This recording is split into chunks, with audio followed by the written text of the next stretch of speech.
24 நாட்கள் கலந்து கொள்ளும் ஜூனியர் ஆடவர் ஹாக்கி உலகக்கோப்பை போட்டிகள் சென்னை மற்றும் மதுரையில் நடத்தப்படும் என்று துணை முதலமைச்சர் உதயநிதி ஸ்டாலின் தெரிவித்துள்ளார்.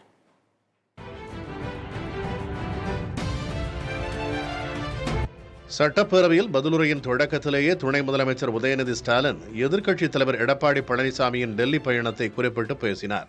அவசர பணியாக டெல்லி சென்று திரும்பிய மாண்புமிகு எதிர்க்கட்சி துணைத் தலைவர் ஒரு வாட்டி கூட நான் பதில் சொல்லும் போது இருக்க மாட்டேங்கிறாங்க. நானும் தொடர்ந்து பார்த்துக்கிட்டே இருக்கிறேன். ஏற்கனவே 2 வருடங்களுக்கு முன்பு என்னுடைய கார்ல ஏறி அவர் செல்ல முயன்ற போது நான் சொன்னேன், இந்த விஷயத்தை கார் எடுத்துட்டு போங்க, ஒன்றும் பிரச்சனை இல்லை அப்படின்னு. அப்போது அண்ணன் மாண்புமிகு உறுப்பினர் முன்னாள் முதலமைச்சர் அண்ணன் OPS அவர்கள் எழுந்து நின்று சொன்னார்கள், நாங்கள் எங்கள் கார் எங்கேயும் தப்பா போகாது அப்படின்னு. ஆனா இன்னைக்கு டெல்லியில ரூட் மாறி கிட்டத்தட்ட 3 கார் மாறி அவங்க கட்சி ஆபீஸுக்காக போயிருக்கிறதா சொன்னாங்க. அவருடைய அதுக்கு வாழ்த்துக்கள்.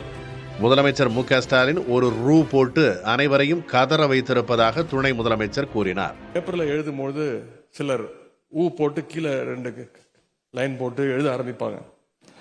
நம்முடைய முதலமைச்சர் அவர்கள் ரூ போட்டு இந்த பட்ஜெட்டை ஆரம்பிச்சிருக்கிறாங்க. பாசிஸ்டுகள் எத்தனை ரூல்ஸ் போட்டு தமிழகத்தை அடக்க நினைத்தாலும் பட்ஜெட்ல ஒரே ஒரு ரூபா போட்டு அவர்களை அலற செய்தவர்தான் நம்முடைய மாண்புமிகு முதலமைச்சர் அவர்கள்.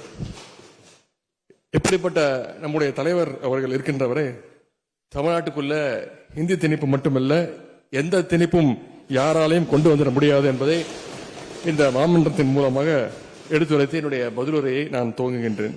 இளைஞர் நலன் மற்றும் விளையாட்டு மேம்பாட்டுத்துறையின் கீழ் அறிவிப்புகளை வெளியிட்ட அவர் 24 நாடுகள் கலந்து கொள்ளும் ஜூனியர் ஆடவர் ஹாக்கி உலகக்கோப்பை போட்டிகள் சென்னை மற்றும் மதுரையில் 55 கோடி ரூபாய் செலவில் நடத்தப்படும் என்றார்.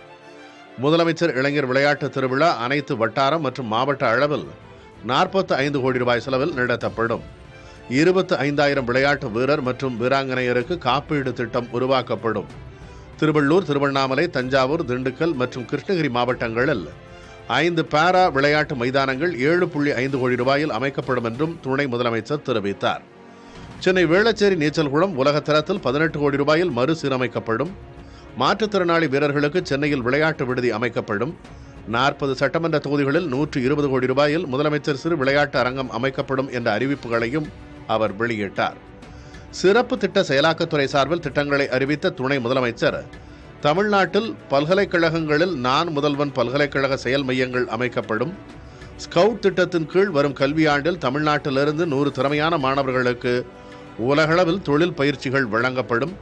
தமிழ்நாட்டில் உள்ள நகர்ப்புறம் மற்றும் ஊரக பகுதிகளில் தினசரி உருவாகும் திடக்கழிவுகளை மேலாண்மை செய்வதில் ஒரு புரட்சியை ஏற்படுத்தும் வகையில் தூய்மை இயக்கம் என்ற ஒருங்கிணைந்த அமைப்பு ஏற்படுத்தப்படும் என்றார். புதிய தலைமுறைக்காக செய்தியாளர் ரமேஷ்.